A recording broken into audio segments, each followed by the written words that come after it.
Hey everyone, I'm Daniel, aka Stnook, and welcome to Snook's Naptime Nerd Talk Retrowind Rewind.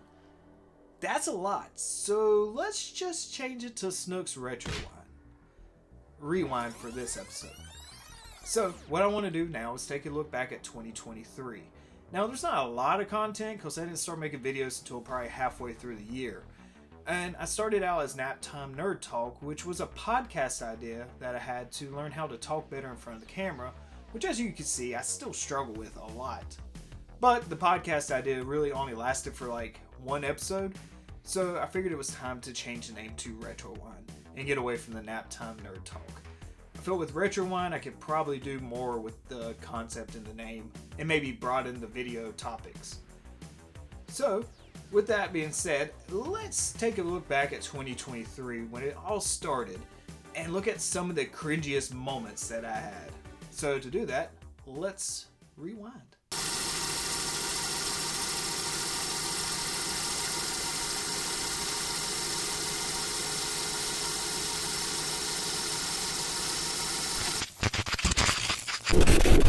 I still remember I went to a buddy's house. We played WCW Monday Night Nitro, or was it just something? It don't matter.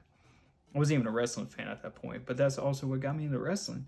But I remember being able to click and watching little video packages, and I think you watched Sting talk, and they were like, "Oh my God, Sting don't talk," and this is the first time he's talked in forever. And I was like, "Oh, Dad, I have to get this because Sting doesn't talk, and he does on this." That was my excuse for wanting a PlayStation, and yeah. Trying to age myself, but I'm about 37 years old. So yeah, you're watching a 37-year-old that's still collecting toys. Y'all are losers too. What? Magic Eye Gallery was awesome. You would literally put your nose against the frame, leaving little prints while you try to go cross-eyed and back your face up from it, like. Let me try this. Yeah, see, you like that? Yeah. So Magic. Oh, look at that. Yeah, I had it back for 2 seconds. Let's try again. I'm trying to get it to light up. Oh, look at that magic. Look at that. All right, anyway, shut the hell up. So today's topic is 7 games that made for summer all-nighters. That's going to be the only time that you actually hear that title throughout this whole thing, because it's taken me 5 takes just to get to it. Before we get going, we have to stop and channel our inner savage. Oh yeah! You can forget all that, go outside, grill some meat, lick on an Astro Pop, and shoot your kids with some bottle rockets. And bring out the Super Soakers for some old classic summer fun. But whatever you decide to do, I hope you have a happy 4th of July. And don't forget to go out there, be kind, and retrowind. See y'all next time. Oof, that was pretty bad.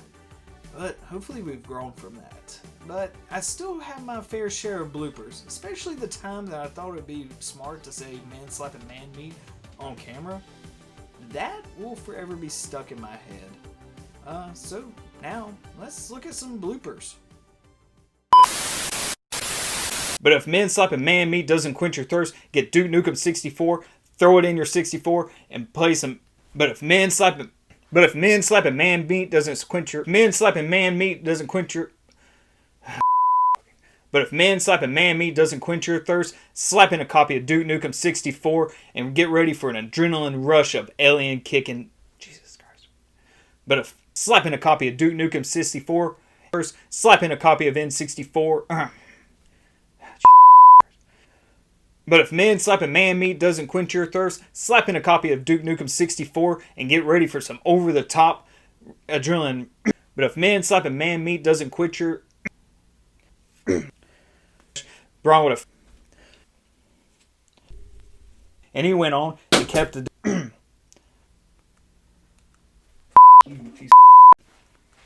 The next bit is scene after scene of setting up and bring out the Super Soakers from some classic American.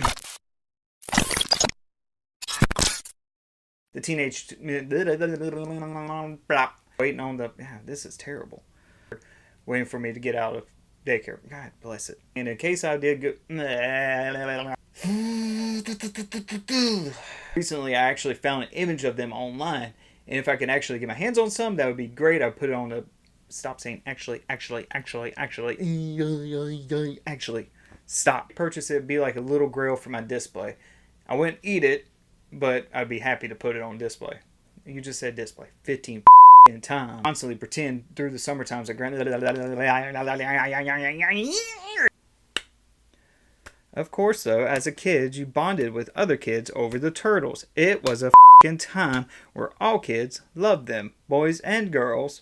And girls, and I remember my cousin and I pretending to play turtles during the summers. I'd grind, guys. Of course, though, as a kid, you would bond. Konami, why would you make this so hard of a game? Is it Konami? Oh, no, it's not Konami. It's Ultra Carolina. So that was even an extra little, like, that's cool. Alright, stop it. Let me know in the comments what it may be. And if you like this, hit the little thumbs up and subscribe. And if you don't, that's okay. Well, now that we've looked at some of the cringy moments and some of the bloopers, let's move ahead and look at some of my favorite moments of 2023. Now strap on those birthday party hats and grab your whistles and join me as I take a ride down memory lane and visit some birthdays of yesteryears. It's a birthday kind of day, and there's magic in the air. And McDonald's is your special place, and all your friends are there. It's snack time now, time for McDonald's. Did you wink at me? Only you will know. It's snack time at McDonald's. One more time from the top. Please no. But if fast food wasn't in your planner, you probably would find yourself at the testing grounds. A place where you would show your friends your physical limitations. Climbing padded mountains that seemed to be stories tall, probably in reality was only 8 to 10 feet high. And jumping from the top into a ball pit. Avoiding getting your fingers caught in the roller slides. And trying not to throw up over the stench of feet and pee. Or trying to avoid the throw up in the tunnels that was caused by that. I'm talking, of course, about Discovery Zone. I'm going to DC at Discovery Zone, where I can cut loose and be on my own. A place where you could let your imagination run wild, and getting invited to one of these parties made it almost seem worth going to the weird kids party in the first place. Unfortunately, DC Discovery Zone found itself in a financial bind in around 96 to 99 and went bankrupt.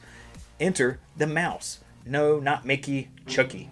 Chuck E. Cheese bought into DC and transformed some of its locations to the House of the Mouse and brought his animatronic nightmare friends with him. Pizza, arcade, and beer for the parents? What else could you want from a party? Well, exit that creep show and enter Celebration Station. Celebration Station has the best birthday parties. And the biggest. You get the most ways to play on your birthday. There's enough fun for you, your friends, your whole family, even grandma. One of my favorite places to have a birthday party. And if you are lucky to have one of these around you, you would understand why that mouse should have got caught in a trap a long time ago. With only a few locations in America, Greensboro, North Carolina was mine. And surprisingly, it's still there. The arcade inside was filled with classics such as TMNT, X-Men, Simpsons, and that one with like a prince and a sword or whatever. I didn't understand it back in the day and still don't. But once you filled up with pizza, you would go outside and it was filled with every kid's dream. Baseball cages, go-karts, bumper boats, putt-putt. Hours of entertainment for you, your friends, and the parents that got drugged there in the first place. Of course, it also had its own animatronic music creep show gig with Daniel and the Dixie Diggers. But that was easily avoidable, unlike Chucky. Ain't gonna be able to fit much more in there. Hey, neighbor. Yo, dude, you ready for that road trip? Yep, we're about ready to skedaddle. Go bodacious. Dad ready? Hey, Dad ready? Oh,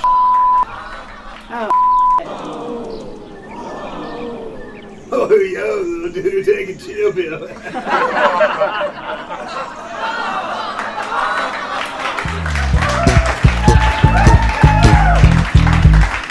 Now, I know we tend to stop and say that kids will never understand how hard we had it back then without smartphones or tablets, but if you're my age or a kid of the 90s, that's a bold-faced lie.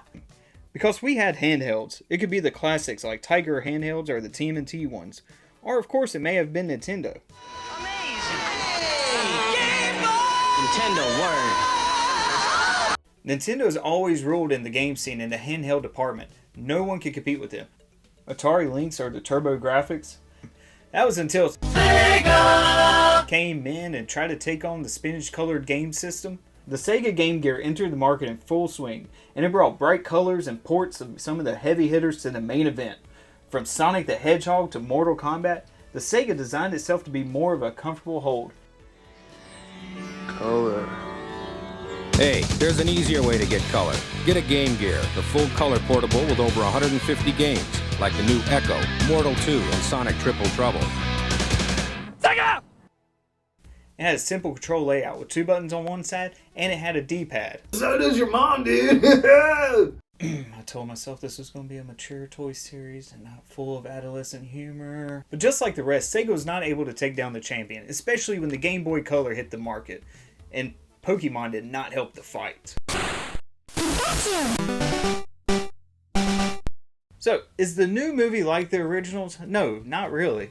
But guess what? Neither was the original cartoon. It wasn't like the original comics. Every incarnation of the Ninja Turtles has been different, from the original Ninja Turtles to the next mutation. Yeah, that's weird. Yellow. Oh. Oh, it's not? Oh. Oh. Like Casey Jones' name was what? That's childish. The Teenage Mutant Ninja Turtles Next Mutation, the Teenage Mutant Ninja Turtles 2003, 2012, the Rise of the Teenage Mutant Ninja Turtles, they've all been different and they've all brought their own unique style. But like most, the original Ninja Turtle series is what brought me to the fandom. And I still remember like it was yesterday. I was sitting on my mom and dad's floor and watching TV when this guy, I think possibly an overweight clown, came on and said, "It's time to spin the wheel." And see what show comes on next.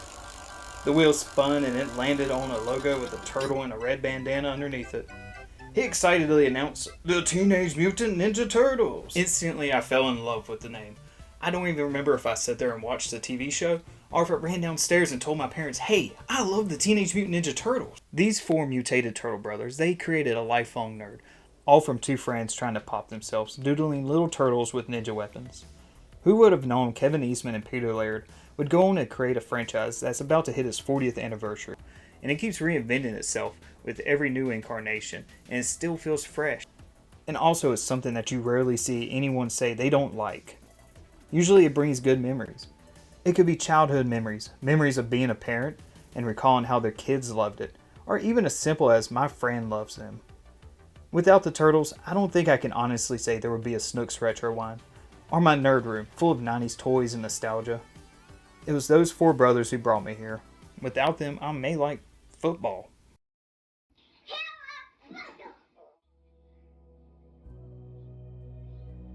But that's the great thing about nostalgia. It doesn't have to be the Turtles, or even cartoons, video games. It can literally be anything that triggers it. Books, movies, sports, music, holidays. Everyone has that memory, or love that brings them back to simpler times, or a moment that brought so much happiness and joy that their mind and soul needs to revisit it. So never judge someone's happiness, no matter how childish. We all need that warmth in our life, that little bit of bliss that nostalgia can bring. With the Turtles though, I'm doing my best to pass the love to my little dude, so we can bond. I literally read the Golden Book to him a few hours after he was born, played the theme song for him, and I've tried ever since.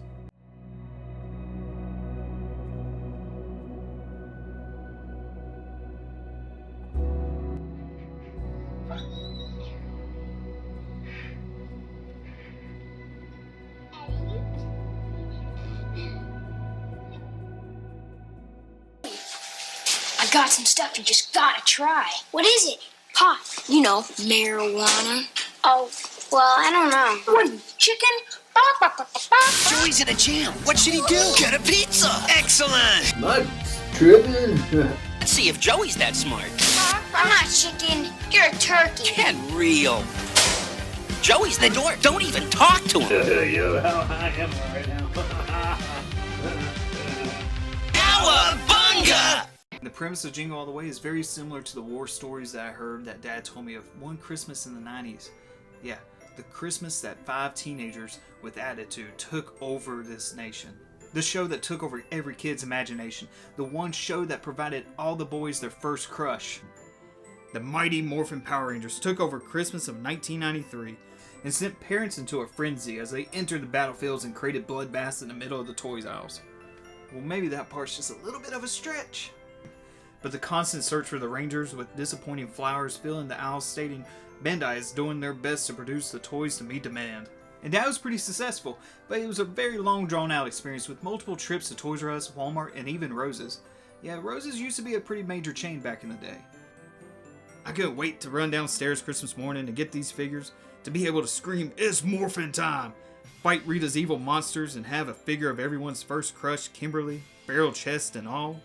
It didn't matter that every single figure was the exact same mold, even the ladies, and they all had odd power coins on their chests, and a chromed out belt with a red button. All that mattered was that these had amazing helmets and colors and a crazy amount of articulation for that time. Christmas morning I woke up to a slew of Power Ranger toys. The Megazord, the Dragonzord, Titanus, the Morpher and Blaster Pack, and all the Rangers. But one. And I could tell there was some disappointment, but to me it makes for a story. And so the Rangers would look for the Yellow Ranger for a while. And finally one day we got a phone call from Toys R Us. "We have your Yellow Ranger." So we made our way there to find the Power Rangers for Girls line waiting for us. We left empty-handed again, and the story continued. Until one more visit to Toys R Us provided a fully stocked front of the store of tons of Power Ranger figures. Then, the Yellow Ranger finally got to join the story. I got a morph. Saber-tooth tiger! Yeah! This is my favorite Christmas moment. It was 1996, and here we were at Sears and Haynes Mall of Winston-Salem when I walked past a Nintendo video game kiosk. And while I had the Super Nintendo at home, I always stopped to play the game if it was open. But this time the system wasn't the 16-bit Super Nintendo. No, this was unlike anything I've ever seen. Mario standing in front of a 3D castle, looking around. Bright colors, sounds that warm my heart till this day was playing from the kiosk. This looked more like a cartoon than it did a video game. It was a Nintendo 64. I've never even heard of it. Remember, we didn't have the internet in the palm of our hands. I grabbed this awkward controller and quickly caught on to the layout. I explored all outside of the castle, taking it in, swimming in the water. It felt and looked so realistic as all I could think. Graphics could not get any better than this, and I instantly knew what I wanted for Christmas that year. And so did a lot of the other kids too. But I didn't think about that, because I knew the elves were working hard to make the delivery date. All I could think about was swimming in the moat outside the castle, hopping on a jet ski and wave race, waiting for all the adventures the system was about to provide. My dad knew something else I'll never forget.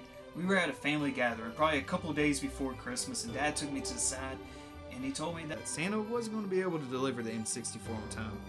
But it is coming. Of course I was disappointed, but I tried to hide it. So I woke up on Christmas morning. I ran down the steps like I always do, with no expectation of the Nintendo 64 playing on the TV. I opened the gifts. Mario 64 and Wave Race, the two games I dreamt of playing. I had them, but just nothing to play them on.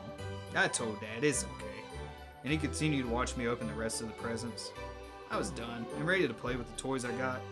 That's when he spotted a gift in the dining room. He said, "What is this?" I went and grabbed it. Instantly, as the paper came off, the reality of swimming in the moat, backflipping, and wall kicking was slowly becoming a reality.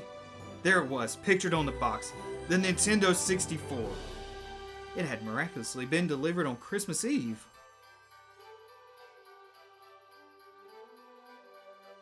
I've cherished the system since the moment I've got it, and nothing has ever came close to topping it for me.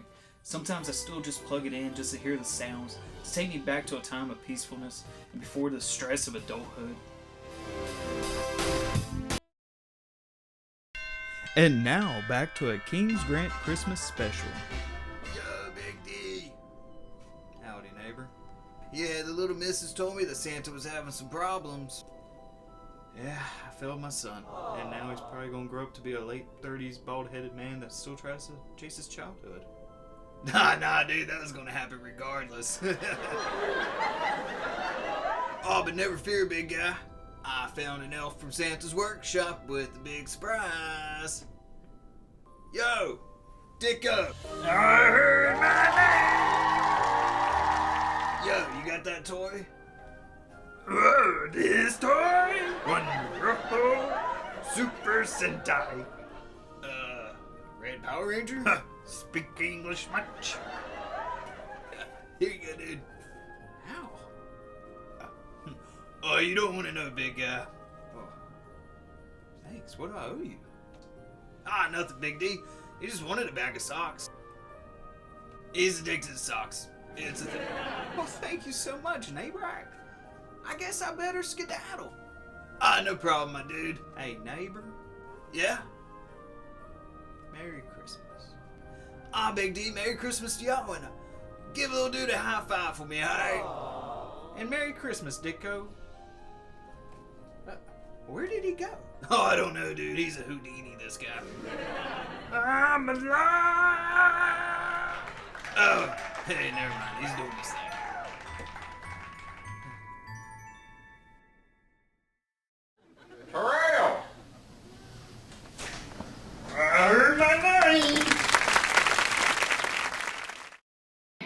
Daddy, that's all. And that brings us to the end of the video. 2023 was a okay year. It was pretty bland. But let's move on to 2024 and have more of a positive outlook. Some of my goals for the channel this year is to be more consistent with content, to continue to grow and do better with my videos, do better with my talking, do better with topics. Overall, do better. But if you have subscribed or if you've viewed these videos or watched them, I hope I've somehow brought a smile to your face, made you giggle, or just made you cringe. Not much I can say. My main goal is just to bring happy memories to people. So with that being said, I hope next year I can provide more content. I can't promise weekly. I can't promise bi-weekly. But I do want to be more consistent with release of videos. And with that being said, I hope everyone has a very prosperous 2024. I hope this is a year of growth and positivity. And I'm going to do my best on my part to do that for myself and for my family. And I wish the same for everyone else. But until next time, don't forget to be kind and retrowind.